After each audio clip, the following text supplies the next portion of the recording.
Good morning friends, मैं प्रदीप सोनी आप सबका एमिनेंट क्लास में वेलकम करता हूँ। चलिए, कल हमने क्या देखा था? सेट में वेन डायग्राम के बारे में हमने पढ़ा था। ठीक, वेन डायग्राम क्या हुआ था? वेन डायग्राम के बारे में जो हमने बात की थी, तो वेन डायग्राम में क्या चीज़ निकल के आई थी कि दो सेट के बीच में जो रिलेशनशिप का जो रिप्रेजेंटेशन होता है ना, उसको क्या बोला जाता है? वेन डायग्राम बोला जाता है। और वेन डायग्राम को कुछ रिप्रेजेंट इस तरीके से किया गया था, एक बार फिर से रिमाइंड करवा दे रहा हूँ कि एक रेक्टेंगल था जिसको क्या बोला गया था? मदर सेट, मतलब यूनिवर्सल सेट होता था। और उसके अंदर क्लोज सर्किल आते थे कुछ इस तरीके से। ये पर्टिकुलर कोई क्या होते थे? सेट होते थे, है ना, जो सेट की प्रॉपर्टी को शो करते थे, रिप्रेजेंट करते थे। इस तरीके से हम वेन डायग्राम को पढ़ते थे। वेन डायग्राम को पढ़ते समय मोस्टली हमको किस बात को ध्यान में रखना चाहिए था? ऑपरेशंस ऑफ सेट, मतलब वेन डायग्राम किसके बेस पर तैयार किया जाता है? तो किसके बेस पर तैयार किया जाएगा? ऑपरेशन ऑफ सेट पर डिपेंड करेगा। ऑपरेशन ऑफ सेट में हमने कई तरीके के ऑपरेशन ऑफ सेट के नाम हमने लिखे थे और बात भी की थी, और कुछ हो भी चुके थे, है ना, जिनमें क्या था? यूनियन ऑफ सेट हुआ था। यूनियन ऑफ सेट की सारी चीज़ें नहीं हो पाई थी, है ना, टाइम ज़्यादा हो रहा था, जिसकी वजह से यूनियन ऑफ सेट बस को मैंने इंट्रोड्यूस करवा दिया था। उसके बाद इसकी कुछ जो प्रॉपर्टीज़ थी वो बची थी। तो आज चलते हैं उसके आगे, यूनियन ऑफ सेट पे चलते हैं। तो यूनियन ऑफ सेट की डेफिनेशन कल मैंने बताई थी। क्या होता है कि यूनियन ऑफ सेट कहने का मतलब हमारे पास दो सेट हैं और दो सेट को आपस में क्या कर दें? मिला दें। ठीक है, दो सेट को हम आपस में क्या कर दें? मिला दें। कल मैंने कुछ एग्जांपल लिया था, एक राम के ग्रुप का एग्जांपल लिया था और दूसरा किसके ग्रुप का एग्जांपल लिया था? श्याम के ग्रुप का एग्जांपल लिया था। और राम के ग्रुप के नंबर ऑफ पर्सन और श्याम के ग्रुप के नंबर ऑफ पर्सन को हमने क्या किया था? मिला दिया था। लेकिन जो एलिमेंट कॉमन हो रहे थे, मतलब राम के ग्रुप में भी आ रहे थे और श्याम के भी ग्रुप में आ रहे थे, है ना, जो दोनों सेम हो रहे थे, मतलब यहाँ भी थे और यहाँ भी थे, तो उनको हमने क्या किया था? एक बार लिख दिया था। मीन्स ये था कि यूनियन ऑफ सेट निकालते टाइम हमको ये ध्यान रखना है कि अगर दो सेट है और दो सेट में कोई भी एलिमेंट अगर कॉमन एलिमेंट है, ठीक है, तो उसकी फ्रिक्वेंसी कितनी रखनी है? 1 रखनी है। ठीक, क्योंकि वो तो सेट का ला ही होता है। ठीक है, कि कोई भी एलिमेंट एक से ज़्यादा बार रिपीट नहीं हो सकता किसी पर्टिकुलर एक सेट में, है ना। तो डेफिनेशन क्या निकल के आई कि यूनियन ऑफ सेट क्या होगा कि the union of sets A and B is the set C. मतलब अगर हम एक सेट ले रहे हैं ए और दूसरा सेट ले रहे हैं बी, इसका अगर हम यूनियन निकालें तो यूनियन निकालने के बाद एक नया सेट बनेगा, वो क्या बनेगा? सी, जिसमें क्या होंगे? all those elements which are either in A or in B। इसमें क्या होंगे? वो सारे एलिमेंट होंगे जो या तो A के हैं या तो B के हैं। ठीक है, ये मैंने बात कर ली थी, इसलिए इसको ज़्यादा डिटेल्स नहीं लूँगा। इसका ये रिप्रेजेंटेशन करने का तरीका होता है यूनियन का, और ये भी मैंने कल बताया था ये। ठीक है, ये रिप्रेजेंटेशन करने का क्या है? तरीका है कि A यूनियन B क्या होगा कि ऐसा सेट होगा जिसके एलिमेंट, ठीक है, इसके एलिमेंट को हमने क्या माना है? x माना है। ठीक है, x एलिमेंट है जो कहाँ से बिलोंग करेगा? या तो A से बिलोंग करेगा या तो कहाँ से बिलोंग करेगा? B से बिलोंग करेगा। अब आप ये जो वर्ड आ रहे हैं ना, और आएगा, एंड आएगा, इन चीज़ों को थोड़ा ध्यान रखिएगा। और कहाँ यूज़ होता है, एंड कहाँ यूज़ होता है, क्योंकि जब हम आइडेंटिटी को क्या करेंगे? प्रूफ करेंगे। आगे कुछ क्वेश्चन होंगे जिनमें आइडेंटिकल क्वेश्चन होंगे, आइडेंटिटी प्रूफ करने के लिए होगा, उनमें हम इन वर्ड के थ्रू ही उसको क्या कर पाएंगे? प्रूफ कर पाएंगे। तो जो और होता है, और किसके लिए होता है? यूनियन के लिए होता है। ये देखिए कि ए क्या होगा, या सॉरी ये एक्स क्या होगा? ए से होगा, या एक्स किससे होगा? बी से होगा। ठीक है, तो ये था उसका क्या? रिप्रेजेंटेशन था, है ना। इसका वेन डायग्राम भी हमने देखा था। इसका वेन डायग्राम क्या था कि हमने मान लिया, ठीक है, ये हमारा क्या हुआ? वेन डायग्राम का स्ट्रक्चर हम ले रहे हैं, दिस इज यूनिवर्सल सेट। ये पार्ट क्या हुआ? यूनिवर्सल सेट का हो गया। अब इस यूनिवर्सल सेट में हमने क्या देखा था कि अंदर क्लोज फिगर रहेंगे। ये हमने इस तरीके से बना दिया क्लोज फिगर, अंदर दो क्लोज फिगर बना दिए, जिसमें ये क्या हो गया? ए हो गया और बी हो गया। अब ए यूनियन बी, ठीक है, तो ए यूनियन बी क्या होगा, जो इसके एलिमेंट है एक्स, या तो एलिमेंट किसका होगा, ए का होगा, या तो किसका होगा, बी का होगा। तो कहने का मतलब ये पूरा का पूरा ग्रुप, हमने कल देखा भी था कि अगर हम इसको ऐसे इस तरीके से कवर कर दें तो ये पूरा पार्ट किसका कहलाएगा, दिस होल पार्ट, ये पूरा पार्ट किसका होगा, ए यूनियन बी का। मतलब यहाँ पर सीधे सीधे क्लियर हो रहा है कि जो एलिमेंट है या तो ए में है या तो किस में है, बी में है, और ये पूरा का पूरा पार्ट क्या हो रहा है हमारा, ए यूनियन बी से हो रहा है। तो ये इसका क्या था, वेन डायग्राम में रिप्रेजेंटेशन। ठीक है, अब बात करते हैं जो इम्पोर्टेंट चीज़ है जिसके थ्रू हमको कुछ क्वेश्चन भी सॉल्व करना है, ये आप ध्यान रखिएगा, है ना। कुछ यूनियन के ऑपरेशन, जब हम यूनियन का ऑपरेशन करते हैं, दो सेट का जब हम यूनियन निकालते हैं तो उनके बीच में कौन कौन सी प्रॉपर्टी लगती है।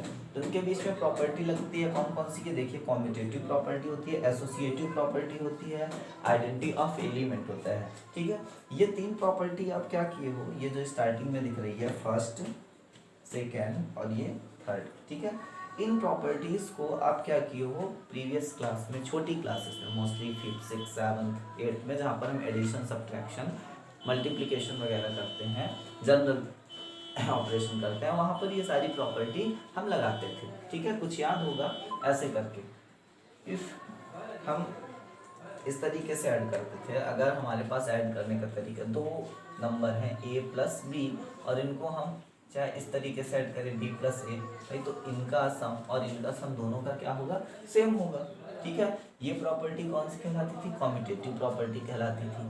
अब हमारे पास अगर तीन नंबर एडिशन करने के लिए आ जाए, for example a plus B plus C, ठीक है, तो आप इकट्ठा तो तीनों का ऐड नहीं कर दोगे, ऐड करने के लिए सबसे पहले तो दो ही नंबर को उठाओगे ना। ठीक है, तो अब चाहे आप स्टार्टिंग से दो को उठा लो, चाहे लास्ट से दो उठा लो। तो चलिए, हमने मान लीजिए कि लास्ट के दो नंबर को हमने उठा लिया, तो पहले हम b और c को क्या करेंगे, ऐड करेंगे, क्योंकि लाइक होता है कि पहले ब्रैकेट के अंदर वाली चीज को ऐड करना। तो जिसको हम ऐड करेंगे उसमें हमने क्या लगा दिया, ब्रैकेट लगा दिया। देन इसके बाद जो एडिशन इसका होगा उसके साथ हम क्या ऐड कर देंगे, a को ऐड कर देंगे। ठीक है, चाहे हम इसको इस तरीके से ऐड कर दें, पहले स्टार्टिंग के दो को, देन आफ्टर दैट लास्ट वाला। ठीक है, तो दोनों का सम हमारा क्या आएगा, सेम आएगा, दोनों का सम क्या हो जाएगा, सेम आएगा। फिर एक जो मोस्ट इम्पॉर्टेंट हमने आइडेंटिटी पढ़ी थी, ठीक है, कि law of identity. Law of identity क्या होता है कि अगर हम एडिशन कर रहे हैं, मल्टीप्लिकेशन कर रहे हैं, मोस्टली ये एडिशन और मल्टीप्लिकेशन में होती है। ठीक है, एडिटिव आइडेंटिटी होती है और मल्टीप्लिकेटिव आइडेंटिटी होती है। एडिटिव आइडेंटिटी का मीन्स क्या होता है कि कोई भी नंबर है, जैसे सपोज करिए कि एक कोई नंबर है, इसमें ऐसी हम क्या चीज़ ऐड कर दें कि ऐड करने के बाद रिजल्ट यही आए, इसमें कोई भी चेंजेस ना हो। तो एडिटिव आइडेंटिटी के लिए हम क्या करते हैं, जीरो ऐड करेंगे। भाई किसी भी एलिमेंट में अगर जीरो ऐड कर देंगे तो क्या आ जाएगा, ए आ जाएगा। ठीक है, आप चेक कर लो, अगर हमने मान लिया a इज इक्वल टू 4 मान लिया, अब एडिटिव आइडेंटिटी में मतलब हमको इसको क्या लाना है, 4 ही लेके आना है, तो इसमें हम ऐसा क्या ऐड कर दें, 4 प्लस क्या होगा, 0 होगा, तो ये क्या हो जाएगी, एडिटिव आइडेंटिटी हो जाएगी। अगर मल्टीप्लिकेटिव आइडेंटिटी की बात करें तो हम इसमें ए कोई नंबर है, इसमें हम किसका मल्टीप्लिकेशन करते हैं, तो आप जानते हो 1 का अगर किसी भी नंबर के साथ मल्टीप्लिकेशन किया जाएगा तो वही आएगा। तो ये क्या होती है, मल्टीप्लिकेटिव आइडेंटिटी। मतलब हम अगर 4 ले रहे हैं, 4 में 1 का इंटू कर देंगे तो क्या हो जाएगा, 4 हो जाएगा। तो ये कुछ क्या है, प्रीवियस क्लास की आइडेंटिटी के थ्रू हम या उसी आइडेंटिटी को कहाँ यूज़ करेंगे, सेट में यूज़ करेंगे, कि अगर उसके थ्रू हम सेट निकालें। ठीक है, तो सेट में भी क्या इस तरीके से हम आइडेंटिटी को शो कर पाएंगे या फिर नहीं कर पाएंगे। ठीक, देखिए पहली आइडेंटिटी कॉम्यूटेटिव लॉ। ठीक है, कॉम्यूटेटिव लॉ कहने का मतलब अगर हमारे पास दो सेट है, ठीक है ना, यहाँ पर दो सेट पर्टिकुलर मान के रखा है, कौन कौन से, सेट ए और सेट बी। ठीक है, अगर हम दो सेट ए और बी, इनका क्या निकालें, यूनियन निकालें। ठीक है, सेट ए और सेट बी, इनका अगर हम यूनियन निकालें तो इसका जो इस पार्ट का जो रिजल्ट होगा, ठीक है, इसका उल्टा निकाल दो आप, चाहे बी यूनियन क्या निकाल दो, ए निकाल दो, दोनों का रिजल्ट क्या आएगा, सेम आएगा। जितना इधर का आएगा इतना इधर का भी आएगा। ये तो सिंपल सी बात है, सबके समझ में आ रही होगी, है ना। आप इसका एग्जाम्पल लेके देख लो। ठीक है, हम एग्जाम्पल ले रहे हैं, जैसे हमने मान लिया कि ए सेट है, ए में क्या हो गया, छोटा सा एग्जाम्पल लेते हैं 1 और 2। ठीक है, और दूसरा हो गया बी, बी का क्या हुआ, कितना आ गया, हमने मान लिया 3 और 4। चलिए इसका अगर हम ए यूनियन बी निकालेंगे, ए यूनियन बी, तो ए यूनियन बी कितना हो जाएगा 1 2 3 4, अकॉर्डिंग टू डेफिनेशन ये हो जाएगा 1 2 3 4। अब आप चाहे उल्टा निकाल दो, ए यूनियन बी हमने निकाला तो कितना आया 1 2 3 4। अब चाहे आप बी यूनियन ए निकालो तो भी तो यही आएगा ना 1 2 3 4, कि कुछ अलग आएगा, यही आएगा। ठीक है, तो इसका मीन्स यही है कि अगर हमारे पास पर्टिकुलर दो सेट हैं तो दो सेट का यूनियन हम कुछ इस तरीके से निकालें कि ए यूनियन बी और बी यूनियन ए, तो उन दोनों का जो रिजल्ट होगा सेम होगा, और इस प्रॉपर्टी को बोला जाता है कॉम्यूटेटिव लॉ। कौन सा लॉ बोला जाएगा? कॉम्यूटेटिव लॉ बोला जाएगा। ठीक है, फिर 3 सेट में अगर चलते हैं, अगर मान लीजिए हमारे पास कितने सेट हो जाए, 3 सेट हो जाए। ठीक है, 3 सेट ए बी सी, ठीक है ना, तो यहाँ पर तीसरा सेट भी मान लिया, क्या हो गया ए बी, और तीसरा सेट आ गया क्या सी। तो अब 3 सेट में अक्सर हमारे पास क्या होती है, एसोसिएटिव लॉ लगता है ना, चाहे सेट हो चाहे नंबर हो, है ना, उनके बीच में एसोसिएटिव लॉ लगेगा, ये आप देखिए। ठीक है, तो 3 सेट हमारे पास ए बी सी हो गया, तो ए बी सी, तो इनमें अगर हम यूनियन निकालें, ध्यान रखिएगा किसकी आइडेंटिटी है, यूनियन के लिए, तो हम यूनियन निकालेंगे तो पहले तीनों का एक साथ तो पॉसिबल नहीं हो सकता ना, तीनों का एक साथ पॉसिबल नहीं हो सकता भाई। ए हमने लिया, ए के कुछ एलिमेंट हो गए, ठीक है, बी हमने लिया, बी के कुछ एलिमेंट हो गए, सी हमने लिया, सी के कुछ एलिमेंट हो गए। अब किसी ने बोला कि भाई A union B union C निकालो, तो पहले तो ए यूनियन बी निकालोगे या तो बी यूनियन सी निकालोगे, तीनों तो एक साथ नहीं निकाल सकते, दो को ही हम करेंगे ना। ठीक है, तो वही यहाँ पर किए कि ए यूनियन बी पहले हमने निकाला, देन ए यूनियन बी निकालने के बाद जो आया उसके साथ हमने क्या कर दिया, यूनियन सी निकाल दिया, A union B union C. तो चाहे आप इस तरीके से निकालो, चाहे पहले बी यूनियन सी निकालो बाद में ए का यूनियन निकालो, तो दोनों तरफ का रिजल्ट क्या होगा, सेम होगा, जिसको क्या बोला जाता है, एसोसिएटिव लॉ। एसोसिएटिव लॉ के लिए अगर हम एग्जांपल लें तो आप समझ सकते हो, आप एग्जांपल के थ्रू कर सकते हो, और ये एग्जांपल सबके सब एग्जांपल से क्या होता है कि सारी चीज़ें क्लियर हो जाती है। ठीक है, तो हम एग्जांपल में 3 सेट लेते हैं, छोटे छोटे सेट ले रहे हैं। ठीक है, ए हमारे पास सेट हुआ, इसका एलिमेंट हो गया 1 2, ठीक है, बी कोई सेट हो गया, बी के एलिमेंट हो गया, मान लीजिए क्या हो गया 2 और 3, सॉरी सी हमने सेट लिया, सी का सेट हो गया, एलिमेंट हो गया 4 5। तो अब यहाँ पर हमको क्या निकालना है, A union B union C निकालना है। तो पहले तो हम क्या निकालेंगे, ए यूनियन बी अगर निकालें तो ए यूनियन बी निकालेंगे तो कितना आ जाएगा 1 2 3 आ जाएगा। ठीक है, फिर इसके बाद देन कहाँ पहुंचेंगे, सी पे पहुंचेंगे। चलिए, तो कहाँ थे कि हम अगर हमारे पास कितने सेट आ जाए, 3 सेट आ जाए, ए बी सी, अगर इनका यूनियन निकालना हो तो इनके यूनियन निकालने की कंडीशन क्या होगी कि हम पहले स्टार्टिंग के 2 सेट का यूनियन निकालेंगे।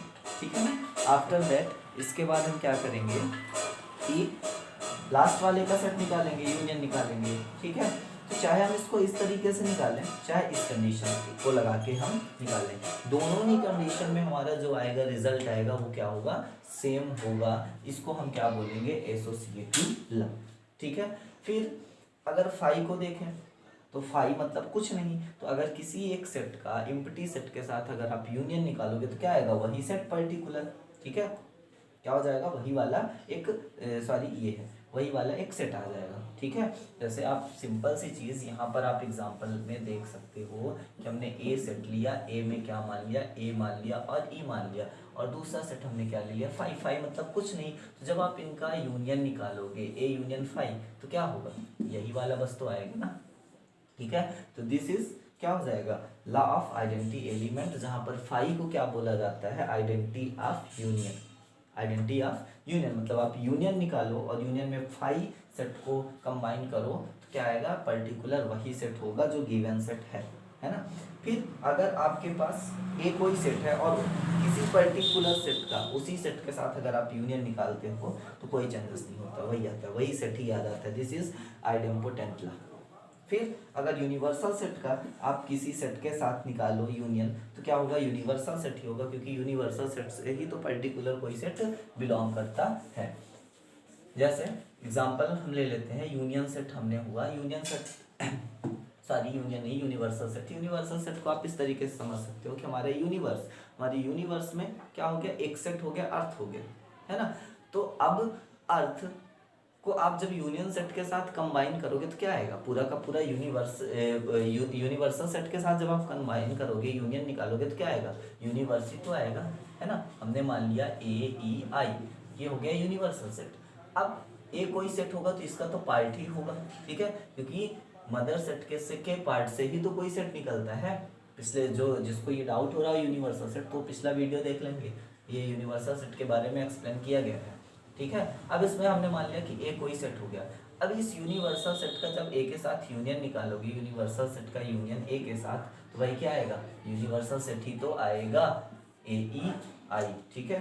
तो ये 5 आइडेंटिटी है, इनको आप वेन डायग्राम में भी रिप्रेजेंट कर सकते हो। तो इन 5 आइडेंटिटी को वेन डायग्राम में रिप्रेजेंट करने की कोशिश करना, अगर बनता है तो ठीक है, नहीं बनता तो आप बता देना, तो उसके लिए मैं अलग से वीडियो अपलोड कर दूंगा। चलिए, ऑपरेशन ऑफ सेट का सेकंड पार्ट जो होता है intersection of set.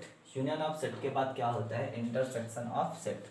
Intersection of set किसको बोला जाता है कि अगर हमारे पास, देखिए हमने क्या किया था यूनियन ऑफ सेट में, क्या किया था, जो कॉमन एलिमेंट थे उनको, उनकी फ्रीक्वेंसी हमने क्या कर दी थी, एक बार कर दी थी, ठीक है। अब यहाँ पर उन्हीं कॉमन एलिमेंट, जो दो सेट रहेंगे उन्हीं कॉमन एलिमेंट पर हम बात करेंगे, और वो कॉमन एलिमेंट को क्या कर दिया जाएगा, केवल और केवल कॉमन एलिमेंट का जो सेट बनाकर निकलेगा, सेट बनकर जो निकल के आएगा वही क्या कहला जाएगा, इंटरसेक्शन ऑफ सेट कहला जाएगा, ठीक है। तो यहाँ पर डेफिनेशन में लिखा ही है कि इंटरसेक्शन किसको बोला जाता है, अगर दो सेट हमारे पास, एक सेट ए है और एक सेट बी है, तो उसके जो क्या होंगे, is the set of all element which are common. तो जो नया उन दोनों सेट में से जो कॉमन एलिमेंट है, ठीक है ना, किसके, ए और बी के, वही क्या कहलाएगा, हमारा इंटरसेक्शन ऑफ सेट कहलाएगा। इसके एग्जांपल को हम लेंगे, इसको रिप्रेजेंट किया जाता है इन्वर्टेड ई, ठीक है। यूनियन को आप ऐसे करते हो और इंटरसेक्शन को आप क्या कर दो, ये उल्टा कर दो, ठीक है। उसी को क्या बोला जाएगा, इंटरसेक्शन। इसको हम क्या प्रोनाउंसिएट करेंगे, इंटरसेक्शन, ठीक है। ये इंटरसेक्शन का सिंबल होता है। मैथमेटिकली अगर हम इसको रिप्रेजेंट करना चाहें, जिसको बोलते हैं सेट बिल्डर फॉर्म में, एक स्टेटमेंट के थ्रू, तो हमने मान लिया कि जो ए और बी दो सेट थे, उनका अगर हम इंटरसेक्शन निकाल दें, तो इंटरसेक्शन निकालेंगे तो भाई एक नया सेट आएगा जो क्या कहलाएगा, ए इंटरसेक्शन बी, या फिर ए इंटरसेक्शन बी ना मान के हम इसको कोई एक नया सेट ही दे दें, सी क्या है, इनका इंटरसेक्शन है और बी का। तो ए और बी दोनों से कोई सेट कोई एलिमेंट बिलोंग करेगा जो क्या कहलाएगा, कॉमन, जो ए में भी होगा और बी में भी होगा, तो उसको हम क्या बोलेंगे, कॉमन एलिमेंट बोलेंगे। तो वही चीज बोल दिया कि इस सेट में वही एलिमेंट होंगे जो ए से भी बिलोंग कर रहे हैं। ध्यान रखिएगा, पहले से ही मैंने बोला था कि सिंबल ये जो होता है, ये किसका होता है, एलिमेंट का होता है, बिलोंग्स टू का होता है, ठीक है। इसको क्या बोला जाता है, इप्सिलन, ठीक है, क्या है, इप्सिलन। लेकिन हम मैथ में इसको क्या ये this is a Greek symbol, ठीक है। अब हम लेकिन इसको मैथ में क्या प्रोनाउंसिएट करेंगे, एलिमेंट है या बिलोंग्स टू, ठीक है ना, एलिमेंट है या बिलोंग्स टू। तो जो x बिलोंग करेगा किससे करेगा, a से भी करेगा और किससे करेगा, b से। एंड और नहीं यूज करते हैं यहाँ पर, आर यूज करोगे तो इसका मीन्स क्या हो जाएगा कि वो या तो वो ए से बिलोंग कर रहा है, अगर ए से नहीं कर रहा है तो फिर किससे कर रहा है, बी से तो करता ही होगा, ठीक है। लेकिन एंड का मीन्स दोनों से, ए से भी और बी से भी, ठीक है। तो ये चीज को आप जो वर्ड यहाँ पर लिखे रहेंगे और एंड, ठीक है, इनका मीन्स क्या होता है, ध्यान रखिएगा। तो एंड अगर लगा है तो क्या निकालना होता है, इंटरसेक्शन निकालना होता है। तो यक्स जो एलिमेंट है वो या तो ए का है, ठीक है ना, सॉरी ए का है और किसका है, बी का है। इसको इस तरीके से हम निकालते हैं। अगर इसके लिए अगर हम एग्जांपल लें, ठीक है, तो एग्जांपल में हमने क्या माना कि x कोई सेट है, ठीक है। x सेट में क्या आ रहा है, 2 4 6 8 10 12, ठीक है, ये हुआ।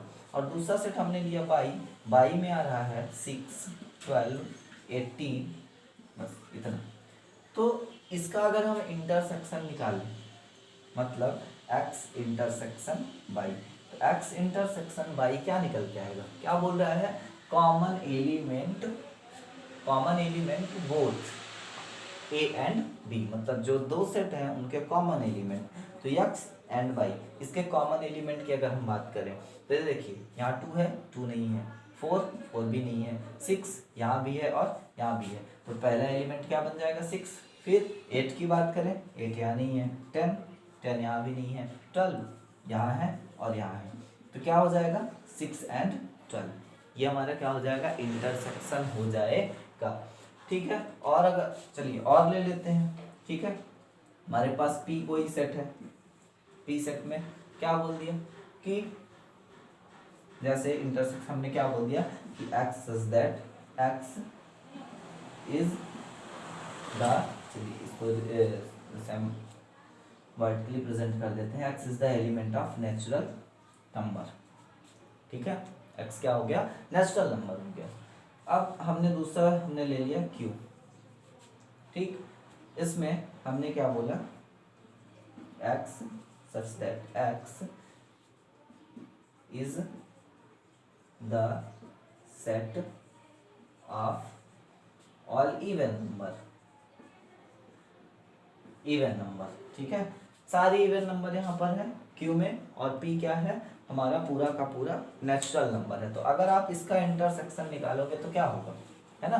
तो ये सबसे पहले इन सारी चीज़ों को देखो कि किस फॉर्म में दिए हैं, सेट बिल्डर फॉर्म में। तो सेट बिल्डर फॉर्म से हम इजी करने के लिए, मतलब हमारे समझ में आ जाए कि इसमें कौन कौन से एलिमेंट है और क्या क्या कॉमन होंगे, तो उसको हम किस में कन्वर्ट कर लें, सबसे पहले रोस्टर फॉर्म में कन्वर्ट कर लें। तो अगर P को आप रोस्टर फॉर्म में कन्वर्ट करो तो इसका रोस्टर फॉर्म मैं इधर लिख दे रहा हूँ। तो P का जो रोस्टर फॉर्म होगा वो क्या होगा, सारे के सारे क्या नेचुरल नंबर 1 2 3 4 ऐसे चला जाएगा। ठीक है, अब ये क्या है इन्फिनिट सेट है। ठीक है, तो क्या होगा 3 डॉट लगा के छोड़ देंगे, और ये भी हमारा इन्फिनिट ही सेट है क्योंकि ऑल इवन नंबर की बात किया है। तो क्यों होगा कौन सा, यहाँ पर हम देखें 2 4 6 8 ऐसे चला जाएगा, है ना। तो अब देखिए यहाँ पर कौन सी चीज़ कॉमन हो जाएगी, 2 कॉमन, 4 कॉमन, आगे इसके बाद हम जब नेचुरल नंबर में और आगे बढ़ेंगे तो क्या आएगा 6 भी आएगा, 6 कॉमन। कहने का मतलब आप सीधा सीधा देखो कि जो इवन नंबर है वो कहाँ से बिलोंग करता है, नेचुरल नंबर से ही तो बिलोंग करता है। अगर नेचुरल नंबर दिया है उस नेचुरल नंबर से हम इवन नंबर निकालते हैं ना। ठीक है, तो क्या कॉमन हो जाएगा, पूरा का पूरा ये पार्ट कॉमन हो जाएगा, पूरा का पूरा ये जो Q है Q सेट है वो क्या हो जाएगा कॉमन हो जाएगा। मतलब अगर आप इसका इंटरसेक्शन निकालो तो P intersection Q is equal to, हम क्या लिख सकते हैं, इसका जो सेट बनेगा वो क्या बनेगा, x such that x is the set of all even number लिख देंगे। तो ऑल इवन नंबर मतलब इसको हम और क्या लिख सकते हैं, ऑल इवन नंबर यहाँ पर गिवन में किस में आ रहा है, Q में आ रहा है। तो P इंटरसेक्शन Q निकालो आप, तो क्या आ रहा है Q आ रहा है। इसको बोला जाता है इंटरसेक्शन। इंटरसेक्शन कहने का मतलब दो सेट में जो कॉमन एलिमेंट है उसको आप निकाल दो, वो क्या हो जाएगा इंटरसेक्शन। कहने का मतलब कॉमन एलिमेंट A और B दोनों सेट से बिलोंग करेगा। ठीक है, जब A और B दोनों सेट से बिलोंग करेगा तो इसकी अगर हम वेन डायग्राम रिप्रेजेंट करें, है ना, वेन डायग्राम बनाएं तो वेन डायग्राम कैसा बनेगा। ठीक है, वेन डायग्राम के टॉपिक में इन सारी चीज़ों को देख रहे हैं क्योंकि देखिए जो वेन डायग्राम डिपेंड करता है किस पर डिपेंड करता है, ऑपरेशन ऑफ सेट पर डिपेंड करता है। तो वेन डायग्राम में हम क्या करेंगे, चलिए एग्जाम्पल लेके करते हैं। ए सेट हुआ, इसमें क्या आ रहा A E I, ठीक है, छोटा सा एग्जाम्पल लेते हैं। बी सेट हुआ, बी में क्या हुआ E हुआ और क्या हो गया U हो गया। ठीक, तो सबसे पहले हम इसमें क्या निकालें, इंटरसेक्शन निकालें। तो A इंटरसेक्शन B, तो दोनों में कॉमन एलिमेंट क्या हो रहा है E। ठीक है, तो ये हमारा क्या हो गया इसका A इंटरसेक्शन B। जब A इंटरसेक्शन B हो गया, अब इसका वेन डायग्राम आप बनाओगे तो वेन डायग्राम में सबसे पहले आप एक रेक्टेंगल बनाओगे। ठीक है, जब रेक्टेंगल बनाओगे ये रेक्टेंगल पूरा निकल के आ जाएगा। ठीक है, और रेक्टेंगुलर पार्ट किसको शो करता है, यूनिवर्सल सेट को शो करता है। यूनिवर्सल सेट हमने ये बना दिया। अब ए कोई सेट है, ठीक है, ए सेट है, ये हमने ए सेट के लिए ये बना दिया ए। ठीक है, अब ये कॉमन एलिमेंट क्या है, ई, कॉमन एलिमेंट ई है, तो कल हमने बात की थी ये ई कॉर्नर पे आ जाएगा क्योंकि ये बी के भी लिए भी आएगा, हम इंटरसेक्शन के लिए बना रहे हैं, ठीक है। तो बचा क्या, ए और आई, ठीक है, ए और आई हमने ये लिख दिया। अब दूसरा है बी, बी में क्या आ रहा है, ई और यू, तो ई तो बी का है, हम इधर भी ऐसे कर देंगे, और बचा क्या, यू, ठीक है, तो यू हमने कर दिया। अब इसमें इंटरसेक्शन पार्ट कौन सो कर रहा है, जो कॉमन पार्ट है वही इंटरसेक्शन है, तो ये जो ये साइडेड रीजन हमारा दिख रहा है, ये ई वाला, ये क्या शो करेगा, ए इंटरसेक्शन बी को ये शो करेगा, इसको बोला जाता है वेन डायग्राम। किसका है ये, इंटरसेक्शन का, मतलब कॉमन पार्ट होगा, है ना, ए इंटरसेक्शन बी। समझ में आया होगा ये इंटरसेक्शन क्या होता है, ठीक है। अब इंटरसेक्शंस की भी कुछ क्या होती है, आइडेंटिटी होती है, जिनके बारे में हम बात करेंगे।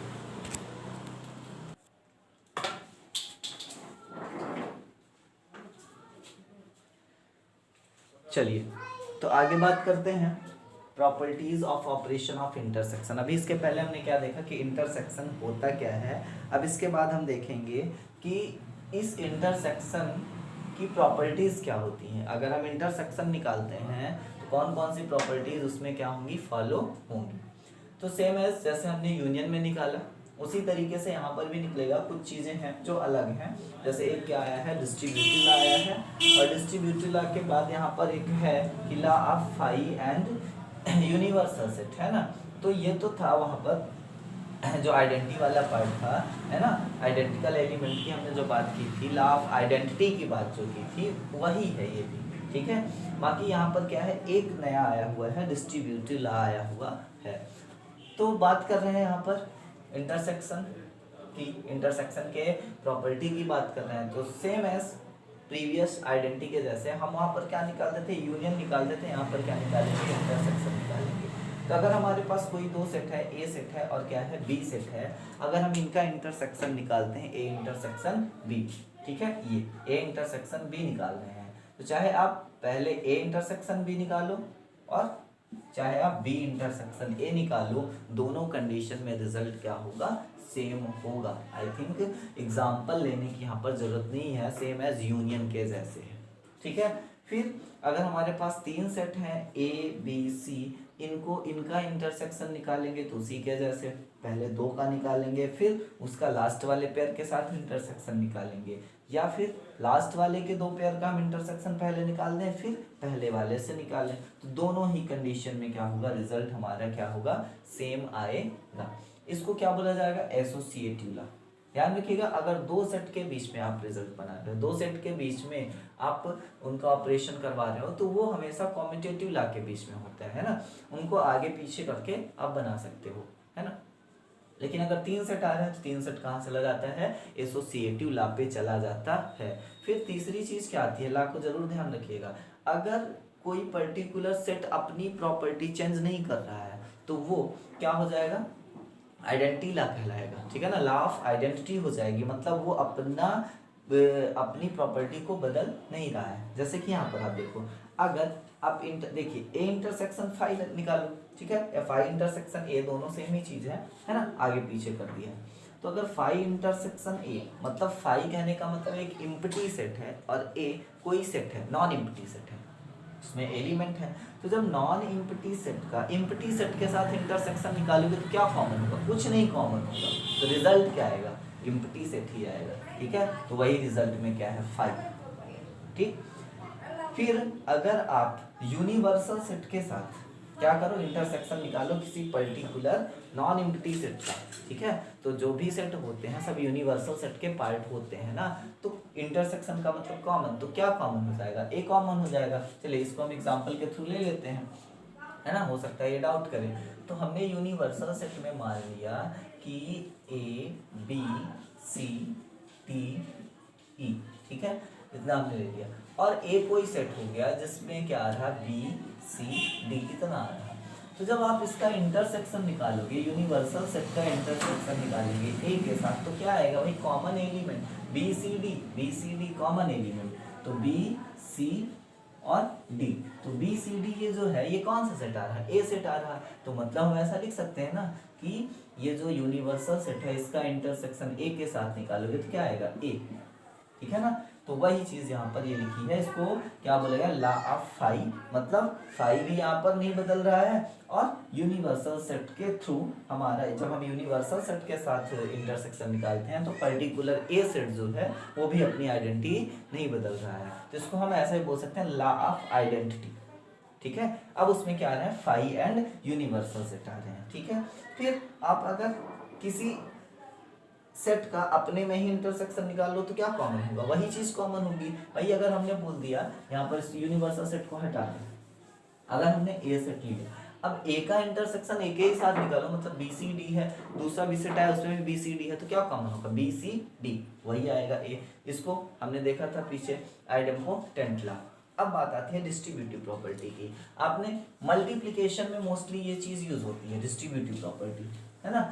जहां पर ध्यान रखिएगा दो एक्टिविटी साथ साथ हो रही हो, मतलब जैसे आप इस तरीके से देखते थे, है ना, छोटी क्लास में a इंटू बी प्लस सी देखते थे। यहाँ पर दो एक्टिविटी एक साथ हो रही है, a का मल्टीप्लिकेशन हो रहा है और b और c के बीच में एडिशन हो रहा है। यहाँ पर भी आप देखो a का हम इंटरसेक्शन निकाल रहे हैं किसके साथ, बी यूनियन सी के साथ। तो मतलब दो चीजें, इंटरसेक्शन भी और यूनियन भी हो रहा है। तो ऐसी कंडीशन में डिस्ट्रीब्यूटिव प्रॉपर्टी लगती है। ठीक है, ऐसी कंडीशन में डिस्ट्रीब्यूटिव प्रॉपर्टी लगती है, चाहे वो normal addition, subtraction, division and multiplication के लिए हो, चाहे वो हम यहाँ पर सेट में देख रहे हैं। तो इसको कैसे करते थे, डिस्ट्रीब्यूट करते थे। भाई एक छोटी क्लास में आप पढ़े हो कि अगर ऐसे आ जाता है तो पहले बाहर वाले एलिमेंट का अंदर के सारे एलिमेंट के साथ क्या करते हैं, मल्टीप्लिकेशन करवाते हैं और सिंबल हम अंदर वाले का यूज करते हैं। तो क्या हो जाएगा यहाँ पर a इंटू बी, ठीक है, और प्लस क्या हो जाएगा a इंटू सी। मतलब ये जो a है a का इंटू बी के साथ हो गया और a का इंटू किसके साथ हो गया, c के साथ हो गया। ठीक है, तो यहाँ पर भी क्या होगा, a का इंटरसेक्शन b के साथ हो जाएगा और a का इंटरसेक्शन किसके साथ हो जाएगा, c के साथ हो जाएगा। और जो ये इंटरसेक्शन है ये क्या हो जाएगा, यूनियन के साथ। इन दोनों के इंटरसेक्शन का हम क्या निकाल देंगे, यूनियन निकाल देंगे। क्या निकल आएगा, a intersection b union c। मतलब a इंटरसेक्शन b निकालो, a इंटरसेक्शन c निकालो, जो आए उसका आप यूनियन निकाल दो तो नया सेट आ जाएगा। ठीक है, इसका एग्जांपल ले लेते हैं, 3 सेट हम ले लेते हैं a b c। a set हमने लिया 1 2, छोटे छोटे एग्जांपल लेते हैं। ठीक है, b हुआ 3 4, हाँ b हमने क्या ले लिया कि 3 and 4। चलिए अगर हम 3 और 4 लेंगे तो a इंटरसेक्शन जब b निकालेंगे तो कोई कॉमन एलिमेंट नहीं आ जाएगा, वो फिर एक नया सेट की प्रॉपर्टी बताएगा जिसको बोलते हैं डिसजॉइंट सेट, है ना, वो इसी में आएगा, उसकी बात करेंगे। इसलिए b के एलिमेंट को हम कुछ ऐसा लेते हैं जो कॉमन हो रहा हो। तो हमने ले लिया, चलिए 2 3 4, है ना, और c हमने ले लिया कि c हमने ले लिया 1 5, है ना, c हम ले लेते हैं क्या 1 5 6 c हमने ले लिया। तो क्या बोला कि अगर इसको हमको निकालना है a intersection b union c, तो इसको निकालने का तरीका क्या होगा, पहले आप क्या निकाल दो, a इंटरसेक्शन b। तो अगर हम पहले निकाल देंगे क्या, a इंटरसेक्शन b, तो a इंटरसेक्शन b क्या निकलेगा, क्या कॉमन है, a में 1 2 इधर ये, तो a इंटरसेक्शन b निकल जाएगा कितना 2। ठीक है, फिर देन इसके बाद हम बात करें कि a इंटरसेक्शन b निकल गया। अब फिर क्या निकलना है, a इंटरसेक्शन c। तो अगर हम a इंटरसेक्शन c निकाल लें, ठीक है, तो a इंटरसेक्शन c निकालने पर क्या निकल के आएगा कि a में 1 2 और c में 1 5 6, तो इसका क्या हो जाएगा, कॉमन एलिमेंट 1 हो जाएगा। फिर इनका हम क्या निकाल लें, यूनियन, मतलब a इंटरसेक्शन b है पहले निकाल चुके हैं और हमारे पास क्या है, a इंटरसेक्शन c है। अब इनका यूनियन निकालें तो क्या आ जाएगा, यूनियन निकालने पर 1 and 2 हो जाएगा। ठीक है, तो इसका रिजल्ट होगा अगर इस तरीके से आप सॉल्व करोगे।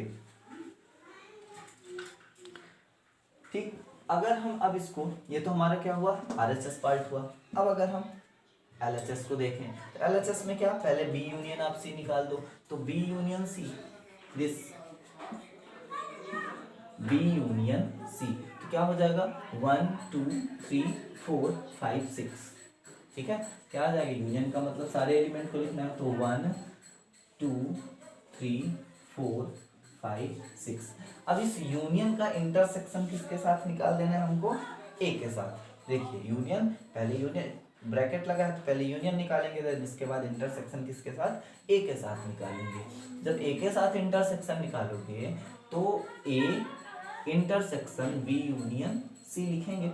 ठीक है, तो बी यूनियन सी कितना है, 1 2 3 4 5। ए के साथ इंटरसेक्शन, इंटरसेक्शन मतलब जो कॉमन हो, तो 1 एंड 2 यहाँ है और ए में 1 एंड 2 यहाँ है, क्या हो जाएगा, इसका निकल के आ जाएगा 1 एंड 2।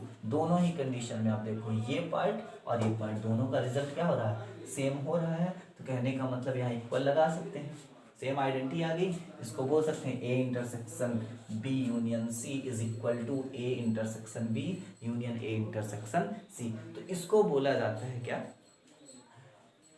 ये डिस्ट्रीब्यूटिव लॉ। डिस्ट्रीब्यूटिव लॉ के बाद अगर हमने यहाँ पर अभी देखा था, एक जब हमने एग्जांपल लिया था, तो वहां पर कोई भी चीज कॉमन नहीं हो रही थी, तो उसकी बात करेंगे। वहां पर हम इसको देखेंगे, डिसजॉइंट सेट, कल बात आई थी डिसजॉइंट सेट। ध्यान रखिएगा, हमारे एनसीईआरटी में डिसजॉइंट सेट को अलग से टॉपिक में नहीं दिया, वो इंटरसेक्शन में ही दिया है, क्योंकि ये इसका पार्ट ही होता है। क्योंकि कभी कभी अक्सर दिमाग में आ जाता है कुछ लोगों क्या ही रहा होगा कि अगर हम सर सेट ए ऐसा ले लें कि सेट ए हो गया 1 2 3 4 और सेट बी हमने ले लिया 5 6 7। अब निकालने के लिए बोला हमने कि ए इंटरसेक्शन बी निकालो, तो ए इंटरसेक्शन बी यहाँ पर क्या होगा 5, ए इंटरसेक्शन बी क्या हो जाएगा 5, मतलब 1 2 3 4 5 6 7। इंटरसेक्शन क्या बोलता है, जो कॉमन हो, तो भाई यहाँ तो कॉमन कुछ नहीं है, कॉमन मतलब इम्प्टी, कॉमन कुछ नहीं है मतलब इम्प्टी सेट आ गया। तो यहाँ पर क्या आया, A intersection B is equal to empty set. तो जब हम दो सेट का इंटरसेक्शन निकालें और इंटरसेक्शन निकालने के बाद उसका रिजल्ट क्या आ जाए, इम्प्टी सेट आ जाए, उसी को क्या बोला जाता है, डिसजॉइंट सेट। मतलब दो सेट आपस में बिल्कुल भी किसी के साथ रिलेशन ना रखें। तो यहाँ पर ए सेट जो हमारे पास दिया है, ये बी सेट के साथ कोई भी रिलेशन नहीं रख रहा है, कोई भी रिलेशन नहीं रख रहा, मतलब कॉमन एलिमेंट क्या होगा 5 होगा, इसलिए इसको कौन सा सेट बोला जाएगा, डिसजॉइंट। नाम से ही क्लियर है, ठीक है।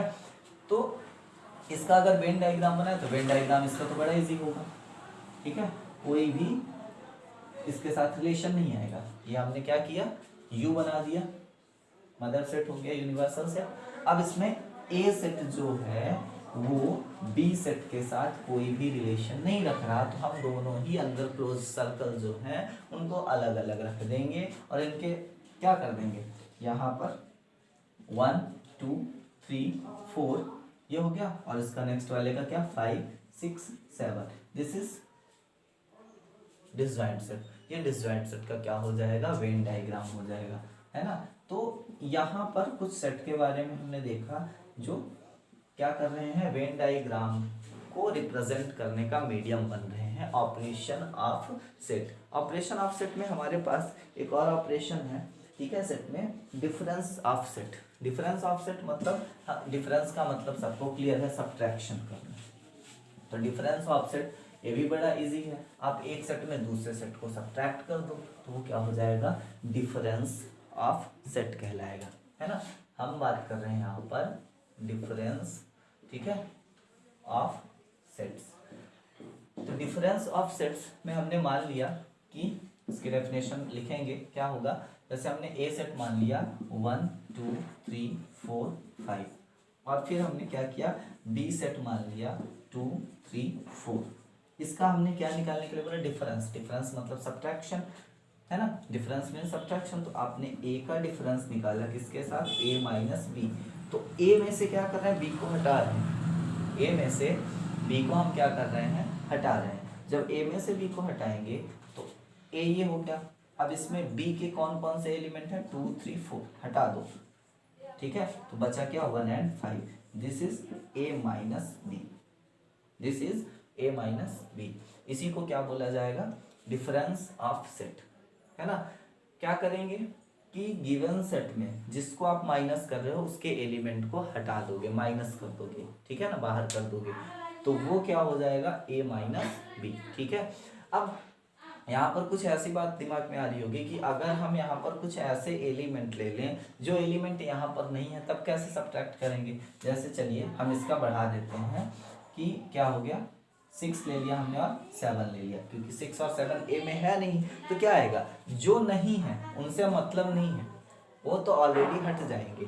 आपको केवल देखना है कि माइनस कर किस में रहे हैं, ए माइनस बी कर रहे हैं, तो ए के वो एलिमेंट हटा देंगे जो किस में है, बी में है, क्योंकि बी से उसको बाहर कर रहे हैं, ठीक है ना, बी को माइनस कर रहे हैं। बी माइनस करने का मतलब 2 3 4 5 6 2 3 4 6 7, इसको हटा देना है, माइनस का मतलब हटा देना, तो हटा दो भाई, तो ये 2 हट जाएगा, 3 हट जाएगा, 4 हट जाएगा, लेकिन 6 और 7 हटाने के लिए है ही नहीं, तो क्या बचेगा, 1 और 5 बच जाएगा, तो भी यही आएगा, है ना। मतलब एक्स्ट्रा एलिमेंट इम्पैक्ट नहीं डालते, इसको क्या बोलते हैं, डिफरेंस ऑफ सेट बोला जाता है।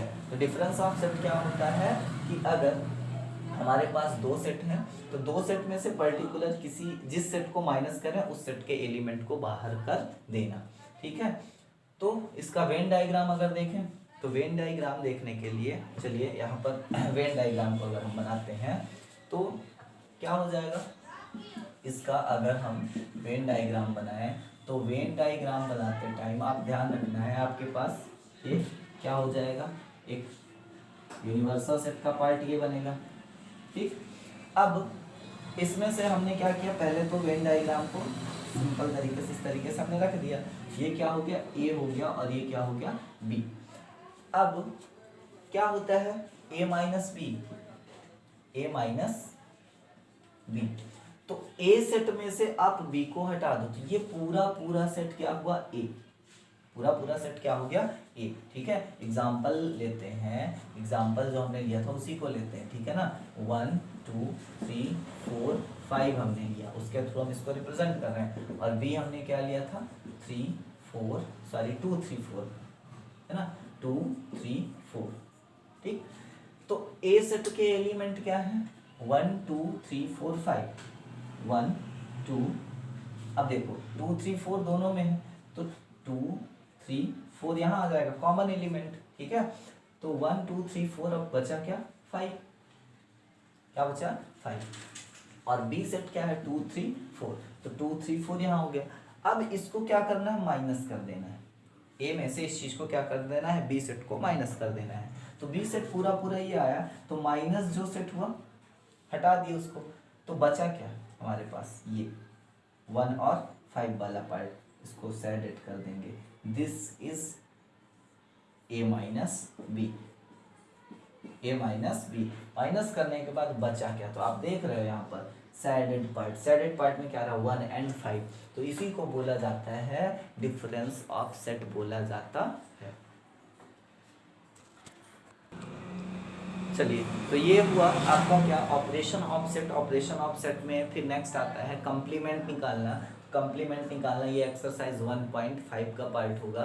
तो 1.5 को स्टार्ट करने के पहले हम क्या करेंगे, कंप्लीमेंट की बात करेंगे, जो क्या होगा, लास्ट टॉपिक होगा, है ना। इसके बाद हमारी स्टार्ट होगी ये 1.4 की एक्सरसाइज। तो 1.4 की एक्सरसाइज बताने के पहले वो भी एक्सरसाइज 1.1, 1.2, 1.3 के जैसे अगर आप इंट्रोडक्शन उसका अटेंड कर रहे हो, तो इंट्रोडक्शन अटेंड करने के बाद जैसे अभी तक एक्सरसाइज 1.1, 2, 3 को आपने बड़े इजीली तरीके से सॉल्व किया, उसी तरीके से आप एक्सरसाइज 1.4 को भी सॉल्व कर सकते हो। तो आज मैं एक्सरसाइज 1.4 की पीडीएफ आपके पास सेंड कर दूंगा, ठीक है। उसे आप क्या करोगे, सॉल्व करोगे, देन उसके बाद जैसे रूटीन में था आप उसको चेक करवाओगे, ठीक है ना, ग्रुप में भेजकर आप चेक करवाओगे। अगर वहाँ पर आपको पर्टिकुलर किसी क्वेश्चन में प्रॉब्लम होती है तो आप डिस्कस कर लोगे, मैं बता दूंगा। हाँ, कोई क्वेश्चन है, अगर पूरा का पूरा एक्सरसाइज है ना, उस एक्सरसाइज में आपको प्रॉब्लम हो रही है ना, मतलब कई सारे question, maximum number of question 1 2 नहीं, लगभग 3 4 अगर क्वेश्चन नहीं आ रहे हैं, तो उसके लिए आप बताओगे, तब फिर मैं इस एक्सरसाइज 1.4 के लिए भी वीडियो बना के एक्सरसाइज 1.4 की डाल दूंगा। अदरवाइज 1.4 एक्सरसाइज की वीडियो नहीं बनाऊंगा, क्योंकि जैसा कि मैं देख रहा हूँ क्वेश्चन, तो आप उसको बड़े आराम से इजीली तरीके से कर लोगे। देन आएगा हमारा अगला वाला पार्ट, कंप्लीमेंट ऑफ सेट। तो कंप्लीमेंट ऑफ सेट की बात हम नेक्स्ट वीडियो में करेंगे, है ना। कंप्लीमेंट ऑफ सेट के बाद ये आपका जो चैप्टर है सेट, वो हो जाएगा ख़त्म। जिसके बाद हम क्या करेंगे, कुछ एग्जाम्पल्स करेंगे जो एनसीईआरटी के, एनसीईआरटी के अलावा अलग भी एग्जाम्पल है और आगे जो कॉम्पिटिटिव एग्जाम को लेकर इंपॉर्टेंट क्वेश्चन होंगे, ठीक है। तो उनकी वीडियो मैं बना के, नेक्स्ट वीडियो जो होगी कॉम्प्लीमेंट ऑफ सेट की होगी और आपके इस चैप्टर सेट का मिसकैलनेस होगा, ठीक है। Thank you.